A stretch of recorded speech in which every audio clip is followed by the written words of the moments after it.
হেবাৰ নাম কৃষ্ণ।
বান্ধবী তো ধৃষ্ট দুৰ্বল সেনাপতি হিসেবে কৰিয়ে নিৰ্বাচন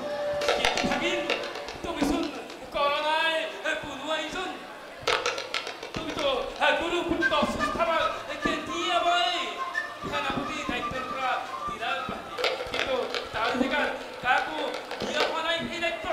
গতিকে ভাগিন চিন্তা কৰে ভাগিন বাবা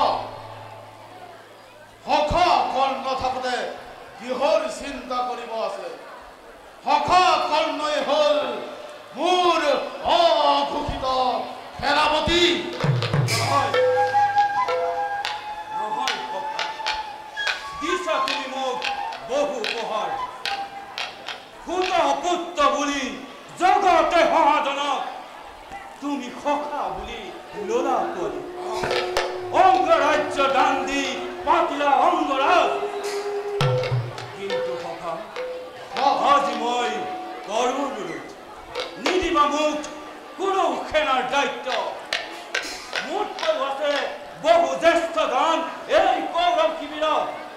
উত্তম তেখেতসকলৰ এজনক এই দায়িত্ব কৰা অক্ষম অন্যায় কৰিবৰণ তেখেতৰ নিৰ্দেশত তাত মোৰ নাথাকে কোনো আক্ষেপ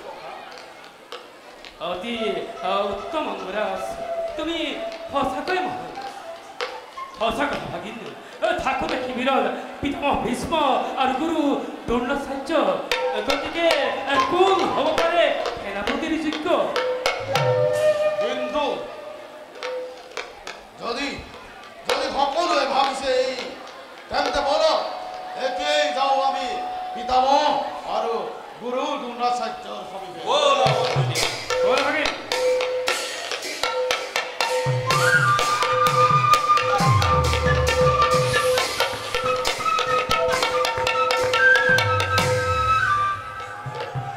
কৃষ্ণ হৰি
নাজানো আমি উচিত সিদ্ধান্ত লৈছো নে অনুচিত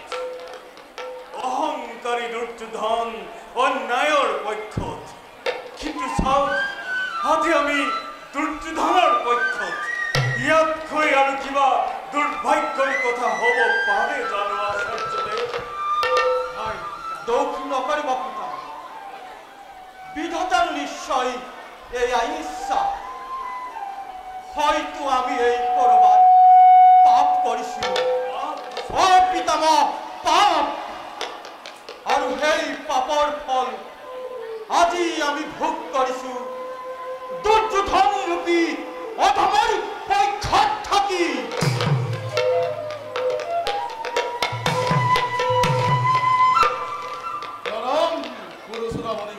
দীৰ্ঘায়ু হোৱা বাছা দুৰ্যোধন তুমি কিয় আহিলা আমাৰ সমীপে তুমিতো এতিয়া ব্যস্ত থাকিব লাগিছিল সমর প্রস্তুতির এক অঙ্গ হিসাবে আহিছো আপনার সমিতি এক প্রস্তাব লই প্রস্তাব কেনে প্রস্তাব দুর্যোধন তোমার মুখত প্রস্তাবর কথা শুনিলে মই হয়ে উঠো অচকিত এই কুরুক্ষেত্র রণত গৌরবর প্রধান সেনানায়কর দায়িত্ব অর্পণ করে মুখ কর কৃতার্থ দুর্যোধন কিয় আজি বৃদ্ধ কেনে গধুর দায়িত্ব করিস নোৱাৰো মই দুৰ্বল এই মোৰ দুবাহু নোৱাৰো বহন কৰিব এনে গধুৰ দায়িত্ব আছে মহাৰথী গুৰু দ্ৰোণাচাৰ্য এওঁকেই অৰ্পণ কৰা এনে গধুৰ দায়িত্ব এই কুৰুবংশৰ শিৰোমণি পৰশুৰাম বিজেতা দেৱব্ৰত ই কেনেকৈ সম্ভৱ হ'ব পাৰে আপোনাৰ যি দেশত মই ৰণ কৰিব বিচাৰো আৰু আপুনিয়ে হওক কুৰু সেনাৰ প্ৰধান সেনানায়ক হয় পিতামহ গুৰু দ্ৰোণে উচিত প্ৰস্তাৱে দিছে ময়ো তেওঁৰ সৈতে একমত হে কুৰু শ্ৰেষ্ঠ কুৰু বংশৰ শিৰোমণি গংগাপুত্ৰ ভীষ্ম মই নিঃসন্দেহে ক'ব বিচাৰো আপুনিয়ে হৈছে কুৰু সেনাৰ সুযোগ্য প্ৰধান সেনানায়ক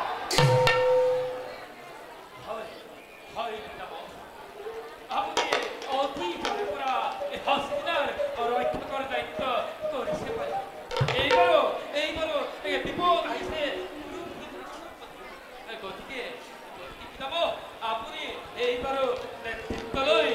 গুরু সিংহাসনের এই বিপদৰ পৰা কৰক উদ্ধাৰ হস্তিনাৰ বিপদৰ কথা তুমি চিন্তা কৰিছা কিন্তু এবাৰো ভাবিছানে এই বিপদ হস্তিনাপুৰলৈ আহিল কিদৰে তোমাৰ আৰু এই সুত পুত্ৰ কৰ্ণৰ পৰচনতে দুৰ্যোধনে কুৰুক্ষেত্ৰ মহাসমৰৰ কৰিছে আয়োজন এই কথা জানো তুমি পাৰিবা অস্বীকাৰ কৰিব আৰু শুনা দুৰ্যোধন মোৰ নেতৃত্বত এই সুত পুত্ৰ কৰ্ণই নোৱাৰিব কৰিব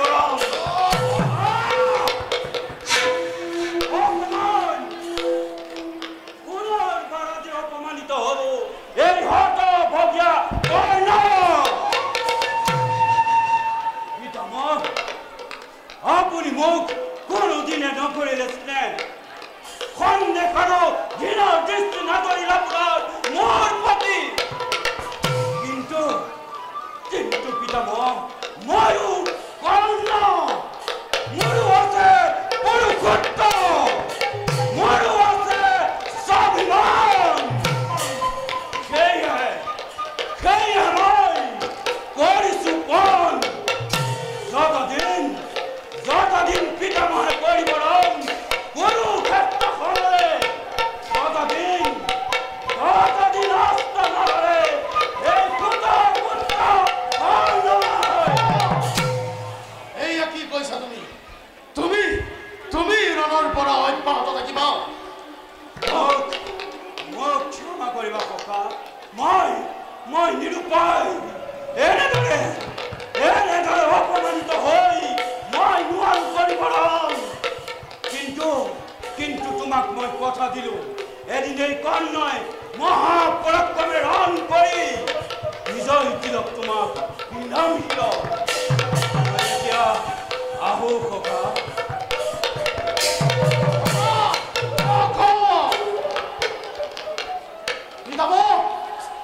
কিয় আপুনি অংগৰাজক কৰিলে অপমান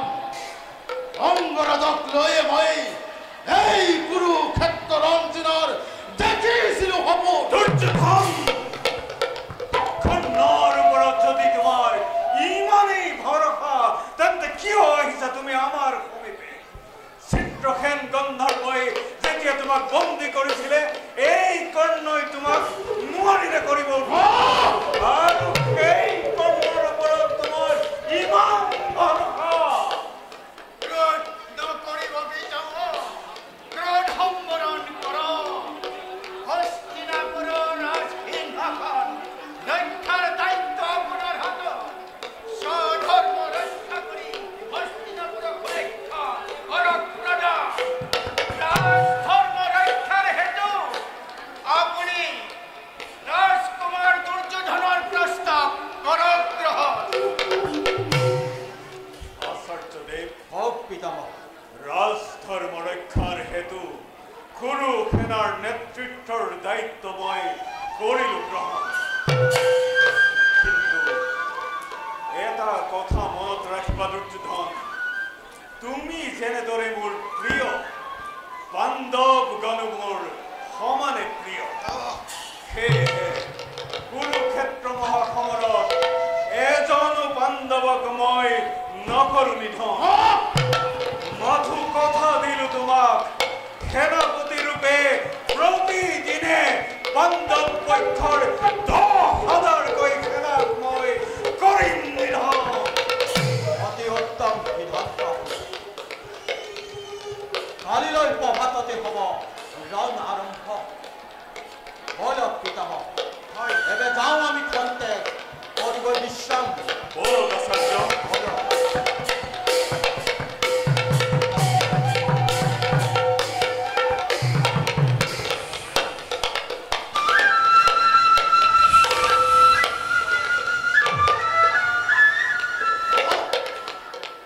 দাদা ভক্তি এইয়া কি অংগৰাজে নকৰে ন পিতামহে মানে পঞ্চ পাণ্ডৱ এইয়া দাদা আমাৰ বাবে শুভ নহয় দাদা পিতামহে পাণ্ডৱ বধ কৰিব বুলি ভাবিছা তুমি ভক্তি আজি দুৰ্যোধনৰ বাবে বাক্য এই বলহীন পিতামহক অনিচ্ছা সত্ত্বেও মই দিব লগা হৈছে সেনাপতি পদ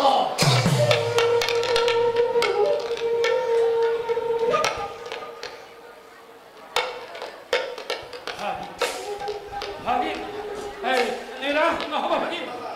পিতামহ বলতে কেবল পঞ্চপাণ্ডৱ হে বাকি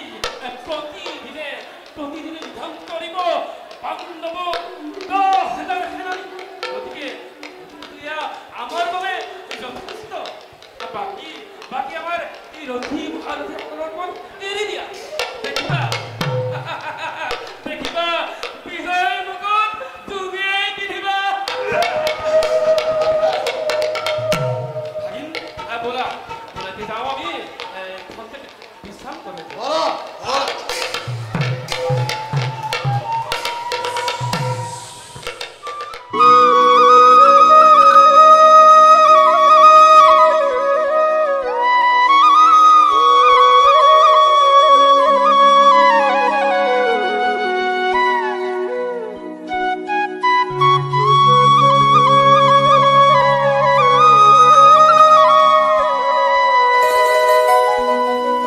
গুৰুজনাই কৈ গৈছে কলি ধৰি নাম শাস্ত্ৰতো লিখা আছে নামে সে কল্যাণ